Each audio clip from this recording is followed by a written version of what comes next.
நண்பா எல்லாம் எப்படி இருக்கீங்க? நீங்கள் யூஸ் பண்ணிகிட்டு இருக்கக்கூடிய பிளாகர் பேஜில் நீங்கள் எவ்வளோ தான் போஸ்ட் போட்டிருந்தாலும் உங்கள் போஸ்ட்டில் ஒரு சில வார்த்தைகளை ஹைலைட் பண்ணி காட்டுறதுக்காகவும் ஒரு சில பேராகிராஃபை ஒரு பாக்ஸுக்குள்ளே கொண்டு வந்து காட்டுறதுக்காகவும் உங்களுக்கு நிறைய இதை நீங்கள் தேவைப்படுற மாதிரி இருக்கும்.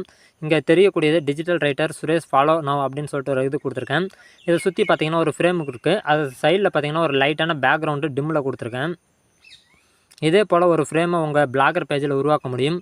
இதில் நீங்கள் கொடுக்கக்கூடிய டெக்ஸ்ட் எது கொடுக்குறீங்களோ கொடுக்கறதுக்கு தகுந்த மாதிரி இங்கே இருக்கக்கூடிய லென்த்து வித்து பார்த்தீங்கன்னா அந்த ஃப்ரேம் சைஸ் மாறிக்கிட்டே இருக்கும். ஸோ நீங்கள் வந்துட்டு இதை பற்றி பயப்பட தேவையில்லை. நீங்கள் எந்த சைஸ் வேணுமாலும் நீங்கள் டெக்ஸ்ட் எவ்வளோ வேணுமாலும் கொடுக்கலாம். கொடுக்கும்போது ஆட்டோமேட்டிக்காக ஃப்ரேம் சைஸ் மாறிக்கும். இது வந்துட்டு உங்கள் பிளாகர் பேஜில் பார்க்குறவங்களுக்கு ஒரு அட்ராக்ஷன் ஏற்படுத்துகிற வகையில் இருக்கும்.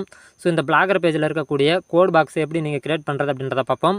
ஸோ நீங்கள் இப்படி ஸ்க்ரோல் பண்ணிட்டு வந்தீங்க அப்படின்னா இந்த போஸ்ட்டுக்கான லிங்க் கீழே கொடுக்குறோம், டவுன்லோட் பண்ணிக்கோங்க.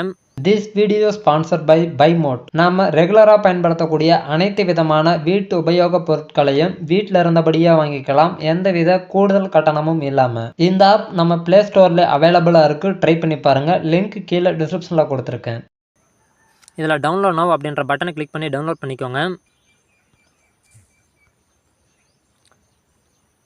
நண்பா டவுன்லோட் பண்ண பிறகு இங்கே தெரியுது போல் கோடு இப்படி தான் இருக்கும். இந்த கோடில் பார்த்தீங்கன்னா டிஜிட்டல் ரைட்டர் சுரேஷ் ஃபாலோ நவுன்னு இருக்கேன்.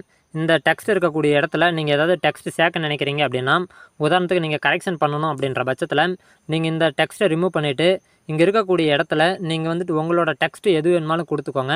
கொடுத்துட்டு இந்த டெக்ஸ்ட் வந்துட்டு ஓவராலாக காப்பி எடுத்துக்கோங்க. இப்போ நான் வந்துட்டு டிஜிட்டல் ரைட்டர் சுரேஷ்ன்றதை மட்டும் கொடுக்குறேன். இப்போ வந்துட்டு ஓவராலாக நான் செலக்ட் ஆல் பண்ணிவிட்டு காப்பி எடுத்துக்கிறேன் அந்த டெக்ஸ்ட்டை. நீங்களும் இதே போல் உங்களுக்கு கரெக்ஷன் பண்ண வேண்டியதை கரெக்ஷன் பண்ணிவிட்டு காப்பி எடுத்துக்கோங்க. இது எப்படி அப்ளை பண்ணுறது அப்படின்றத பார்ப்போம். நார்மலாக உங்கள் பிளாகர் பேஜில் எந்த இடத்துல போஸ்ட் இருக்கோ போஸ்ட்டுக்கு வந்துருங்க. நீங்கள் அதில் எங்கே கரெக்ஷன் பண்ண நினைக்கிறீங்களோ அங்கே வந்துருங்க. இப்போ உதாரணத்துக்கு இந்த டெக்ஸ்ட்டுக்கு இடையில வந்துட்டு நான் வரணும்னு நினைக்கிறேன், இல்லை ஸ்டார்டிங்கில் வரணும்னு நினைக்கிறேன் அப்படின்னா, இப்போ உதாரணத்துக்கு இந்த இடத்துல நான் வரணும்னு நினைக்கிறேன் அப்படின்னா ஒரு ஐடென்டிட்டிக்காக நான் எந்த இடத்துல சேர்க்கணுமோ அந்த இடத்துக்கு இதுங்கிறேன். இப்போ WZ-Xன்றதை நான் சேர்த்துருக்கேன். இப்போ இந்த இடத்துல பார்த்தீங்க அப்படின்னா எனக்கு இந்த கோட் பாக்ஸுக்கான கோடு இங்கே க்ரியேட் பண்ணலாம். இப்போ வந்துட்டு கம்போஸ் மோடில் வந்துட்டு HTML வியூக்கு வச்சுருங்க. இந்த சர்ச்சில் போய்ட்டு WZ-X அப்படின்றத, அதாவது நான் கீவேர்டாக கொடுத்தது WZ-X, இப்போ அதை கொடுத்துட்றேன். இப்போ வந்துட்டு இங்கே பேஸ்ட்ன்றதை கொடுத்து மறுபடியும் நெக்ஸ்ட் ஏரோ கிளிக் பண்ணுறேன். ரீப்ளேஸ் பண்ணிடலாமான்னு கேட்கும். நான் கொடுத்ததில் எந்த ஒரு ஐக்கானுமே மேட்ச் ஆகலை அப்படின்ற பட்சத்தில் ஒன்று தான் இருக்குது. ஸோ அதை மட்டும் அது ஆட்டோமேட்டிக்காக செலக்ட் ஆகிட்டு ரீப்ளேஸ் பண்ணிவிடும். இங்கே பார்த்தீங்க அப்படின்னா இப்போ அந்த WZ சுரேஷ் Xன்றது பார்த்தீங்கன்னா ஆட்டோமேட்டிக்காக உங்களுக்கு ஹைட் ஆகிடும். இதில் வந்துட்டு நீங்கள் கொடுக்கக்கூடிய லெட்ரு பார்த்தீங்க அப்படின்னா இதே போல் சிம்பிளான மெத்தடில் இருக்கணும். இதே போல் லெட்ரு ஸ்டைலிஷாக போல்டு இந்த மாதிரி பண்ணியிருக்கீங்கன்ற பட்சத்தில் அது ஒர்க் ஆகாது.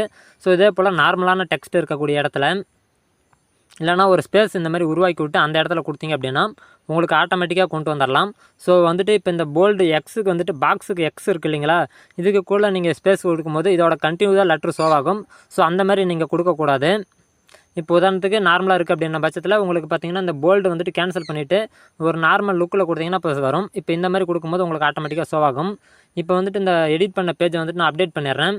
இப்போ பாருங்கள், நான் ரெஃப்ரெஷ் பண்ணி காமிக்கிறேன் எப்படி இருக்குன்ட்டு. இப்போ வந்துட்டு பார்த்திங்கன்னா ஆல்ரெடி நமக்கு ஒன்று தான் இருந்தது. இப்போ பார்த்தீங்கன்னா இன்னொரு இது காமிக்கும், டிஜிட்டல் ரைட்டர் சுரேஷ், அதாவது நான் அந்த இடத்துல நான் சேர்த்துருந்தேன், அதனால் அந்த இடத்துல இருக்குது. உதாரணத்துக்கு நீங்கள் இதே போல் சென்டரில் ப்ளேஸ் பண்ணுறீங்க அப்படின்னா சென்டரில் ஷோ ஆகும். இந்த மாதிரி தான் நம்ம வந்துட்டு பண்ணணும். இப்போ நான் வந்துட்டு இது வேணான்ற பட்சத்தில் நான் ஒன்ஸ் பேக் பட்டன் அழுத்தினேன் அப்படின்னா ஆட்டோமேட்டிக்காக வந்துட்டு எனக்கு சேஞ்ச் ஆகிடும். இப்போ பாருங்கள் WZ-Xன்னு வரணும், அது வரைக்கும் நான் பேக் பட்டன் அழுத்திட்டு வரேன்.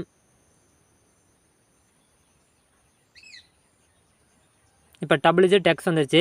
இப்போ வந்து நான் கொடுத்துருக்கக்கூடிய கோடு வந்துட்டு எரேஸ் ஆகிடுச்சு. இப்போ நான் சேவ் பண்ணிடுறேன். இப்போ பார்த்தீங்க அப்படின்னா நான் இது வரைக்கும் சேவ் பண்ணது, அதாவது 2வது முறை சேவ் பண்ணினேன் இல்லையா, அந்த கோடு பார்த்தீங்கன்னா கேன்சல் ஆகிடுச்சு. இப்போ பாருங்கள், கன்ஃபார்ம் பண்ணிக்கலாம். பிளாகரில் A to Z தகவல்களை நம்ம அப்டேட்டாக தெரிஞ்சுக்கலாம். ஸோ அதுக்கு நீங்கள் செய்ய வேண்டியது நம்ம சேனலை ஃபாலோ மட்டும் பண்ணுங்கள்.